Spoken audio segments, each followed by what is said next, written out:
Bugun tayyor sudimizda avtomobil transportida yo'lovchilar tashish faoliyati bilan litsenziyasiz shug'ullanib, ma'muriy huquqbuzarlik sodir etgan shaxslarga nisbatan ma'muriy huquq to'g'risidagi ishlar ko'rib chiqiladi.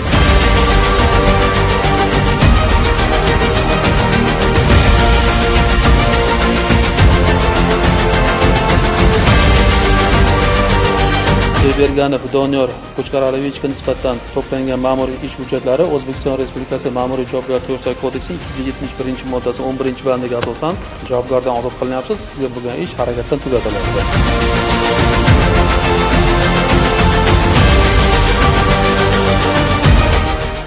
Men Sirdaryo viloyatidan kelayotgan edim. Transport nazorat inspeksiyasi xodimi to'xtatishdi.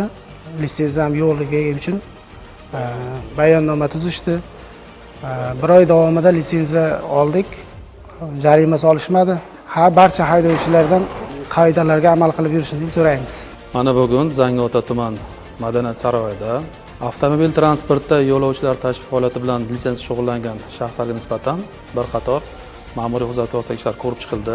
Ma'muriy huquqbuzarlik sodir etilgan paytdan boshlab, huquqbuzarlik aniqlangan paytdan boshlab 1 oylik muddat ichida huquqbuzarlikda oqibatlarni bartaraf etgan shaxslar O'zbekiston Respublikasi Ma'muriy javobgarlik to'g'risidagi kodeksining 271-moddasining 11-bandiga asosan ma'muriy javobgarlikdan ozod qilindi. Bugungi sayyor sudni o'tkazishimizdan eng asosiy maqsad bu huquqbuzarlik sodir etgan shaxslarda ma'muriy jazo qo'llash emas, balki aksincha shaxslarni qonunlarga hurmat qilishda, qonunlarga rioya etishda hamda ularni yangi huquqbuzarlik sodir etishni oldini olishdan iboratdir.